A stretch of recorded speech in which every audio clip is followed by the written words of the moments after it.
What if the reason you feel so drained has nothing to do with how busy you are? What if the culture around you has been slowly shaping how you think, what you crave, how you see yourself, and what drives you? Not through one person and not in one moment, but through repeated messages, social pressure, entertainment, and environments that train you to accept certain things as normal. You are still showing up, still functioning, but deep down, you do not feel like yourself. And here is what most people never figure out. This is not new. Before social media, before the news cycle, before Hollywood and the school system, there was already a culture that had mastered this. And they understood something powerful. If you want to change a person, you do not have to break them. You just have to make them forget who they are. So today, I want to walk you through what I call the Babylon Reprogramming Framework, pulled straight from Daniel chapter 1. Because if you do not understand how culture shapes you, you will keep blaming yourself for something that was never your fault. So let's look at what happened in Daniel chapter 1. Now Daniel was a young Jewish man living in Judah when Babylon invaded Jerusalem. King Nebuchadnezzar came against the city, and the Bible says the Lord gave Judah into his hands. So this was not just a conquest, it was a judgment. Judah had turned away from God, and Babylon was allowed to take them into captivity. But Nebuchadnezzar did not only take gold, temple vessels, and resources. He took people, and not just any people.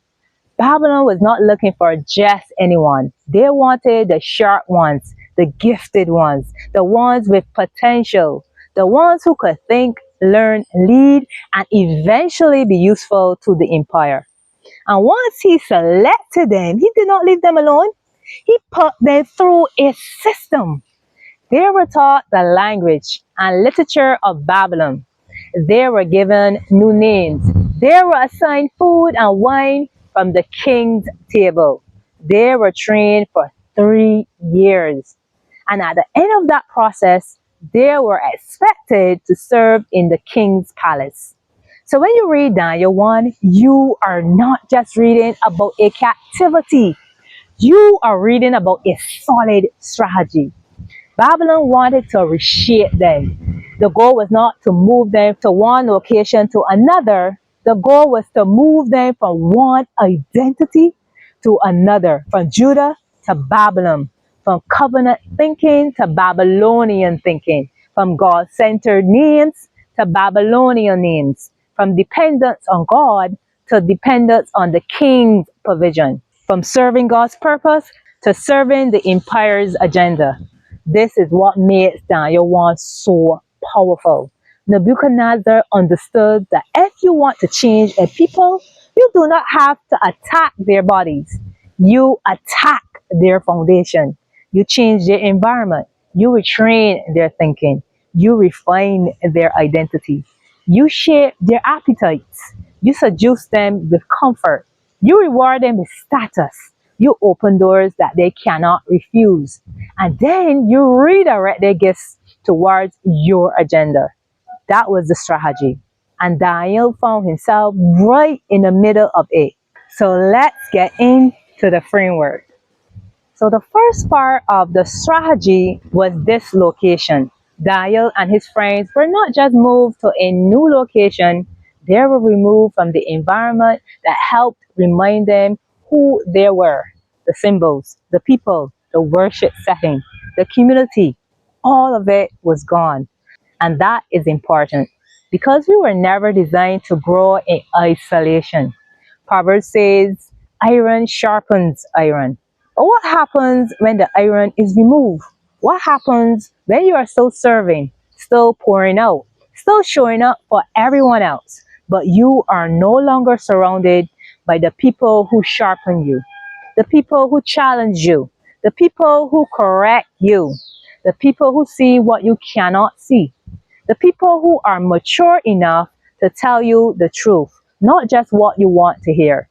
Some of my greatest growth happened when I intentionally surrounded myself with people who could see further than I could, people who stretch my thinking, people who challenge my excuses, people who reminded me of who God called me to be when I was tempted to shrink back. That is why isolation is so dangerous. And Satan loves it. He loves when we isolate because isolation makes us easier to discourage, easier to deceive, and easier to reshape. And this is where many women are today. Not physically carried off to Babylon, but quietly pulled from the environments that keep them strong, pulled away by busyness, pulled away by responsibility, pulled by schedules that leave no room for real community, honest conversation, or rest. Still around people, but not being sharpened. Still showing up, but not being restored. Still serving, but not being challenged by the kind of people who help keep you anchored. And that makes you easier to reshape. Because when you are disconnected from the people that remind you who you are, the culture around you gets louder. Its values feel more normal. Its pressure becomes harder to resist. The system does not have to make you abandon your faith if it can keep you too isolated, too busy, and too disconnected from the people God used to sharpen you. And once dislocation happens, reprogramming becomes easier. Now, the second part of the strategy was indoctrination. The king ordered that Daniel and the other young men be taught the language and literature of Babylon. Now, at first, that may not sound dangerous. What is wrong with learning a new language? What is wrong with being educated? But this was about more than education. This was about changing their worldview. Babylon was not only teaching them new words, it was teaching them a new way to think, a new way to interpret life, a new way to understand power, success, identity, pleasure, and truth. Because if Babylon could change how they're taught, it could slowly change how they live. And that is still how culture works. It rarely starts by saying reject God. It starts by teaching you new assumptions. So my nephew, he liked to laugh at me when I tell him to be careful about what he watches and what he listens to. You think I'm being extreme, old-fashioned, and maybe a little out of touch. But today, indoctrination does not only happen in classrooms. It happens through music, through movies, through social media, through entertainment. You see Hollywood? It does not just entertain. It tells stories about love, success, marriage, sexuality, power, and happiness. And the stories we keep consuming slowly shape what we believe is normal, desirable, and true. This is why indoctrination is so subtle. Sometimes it feels like a catchy song. Sometimes it feels like a movie everyone is watching. Sometimes it just feels like staying current. But slowly, your thinking is being trained. And the more you hear the messaging, the more it starts to sound like truth. Before culture reshapes your behavior, it first reshapes your mind. So the question is not simply, what am I watching? The deeper question is, what is this teaching me to believe? The question is not simply, what am I listening to? The deeper question is, what is this teaching me to desire? Because culture does not have to preach a sermon to disciple you. Sometimes it only has to repeat a story or narrative until it feels normal. So the third part of the strategy was renaming. Babylon changed their names. And this was not a small thing. Their Hebrew names pointed back to God, their identity, and their story. Babylon replaced those names with those connected to its gods and system. It was trying to reshape how they saw themselves. And this still happens today, often through titles like expert, doctor, influencer, CEO. And don't get me wrong, titles are not wrong. Many represent your work, your responsibilities, and your achievements. But titles carry psychological weight. They shape how people see you. And if you are not careful, they shape how you see yourself. You feel more valuable when the title is recognized, and less valuable when it's not. Your sense of worth becomes attached to position, achievement, and how you are perceived. And slowly the question shifts from who God has called me to be to how am I being seen. This is something I had to be very intentional about in my life. Because the higher you climb, the easier it is to lose sight of who you are in God before the title existed. Titles can describe your role, but they must never become your identity. Babylon can rename you, but only God gets to define you. So the fifth part of the strategy was dependence.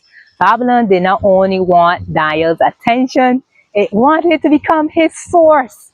The king offered the food. The king offered the training. The king offered the opportunity, the future position in the palace. The message underneath all of it was clear. Your provisions come from Babylon now. Your future comes from Babylon now. Your security comes from Babylon now. And for many women today, one of the biggest places this shows up is in our work. Our job can slowly become more than a place where we serve, earn, and use our gifts. It can start to feel like our source of approval, our source of identity, our source of security, our source of worth. And the danger is not having a job. The danger is when the job begins to occupy the place that only God should hold. Because whatever becomes your source begins to have power over you. If your job is your source, the fear of losing it can control you. And if we are honest, that is why so many of us stay in environments longer than we should, tolerate more than we should, overwork more than we should, silence conviction more than we should.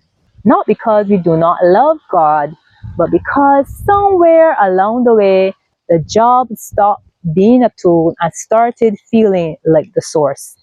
And Babylon does not just want your attention, it wants to become your source. Now, the seventh part of the strategy was assignment. After 3 years of training, the goal was clear. Daniel and his friends were to serve in the king's palace.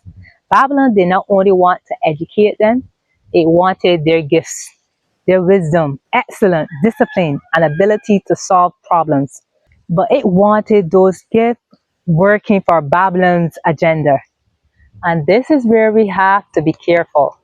Because the issue is not whether you work in a secular environment, Daniel did. The issue is not whether you use your skills outside the church. Daniel did. The issue is whether your gift is still submitted to God while you are there. Because whatever we do, even in a secular environment, should still seek to glorify God. Your work can be excellent. Your leadership can be valuable. Your influence can be strong. But the question is not whether your gift is working. The question is, what is it working for? Am I using my gift in a way that honors God? Or have I slowly allowed it to shape my ambition, approval, pressure, or the need to be seen? Daniel served in Babylon, but never forgot who he belonged to. He worked in the palace without letting the palace own his identity. He served with excellence without surrendering his loyalty.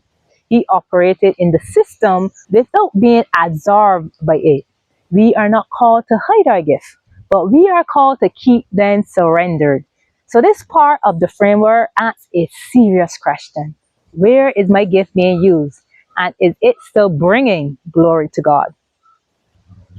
So the last part of the strategy was assimilation, the end goal of the whole process. Not just to move them, educate them, rename them, or redirect their gifts.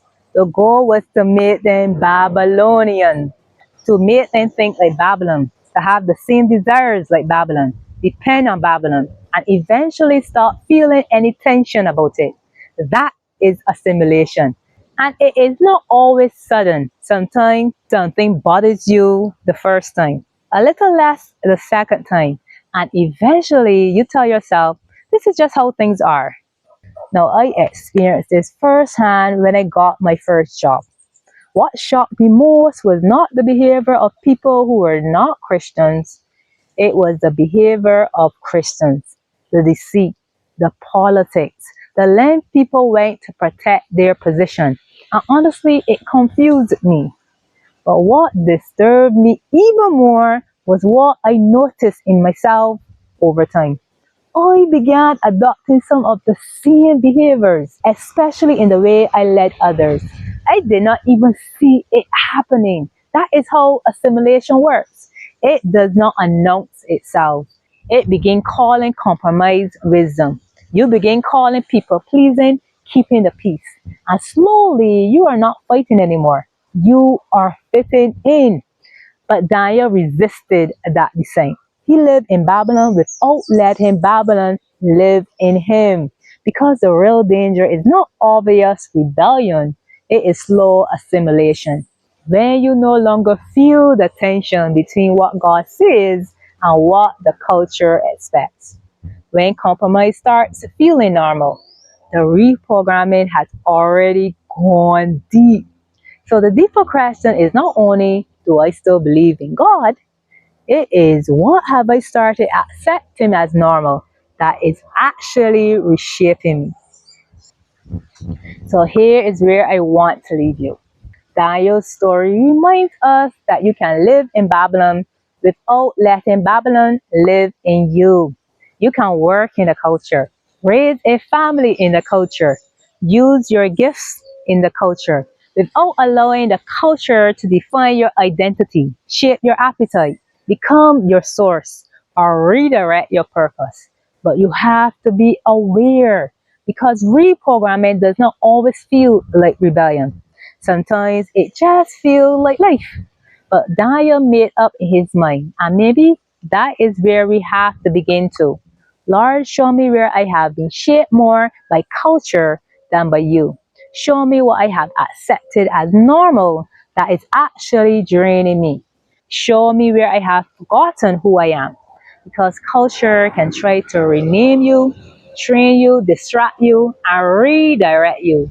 But only God gets to define you. And when you remember who you are, you can start living depleted by a system you were never called to bow to.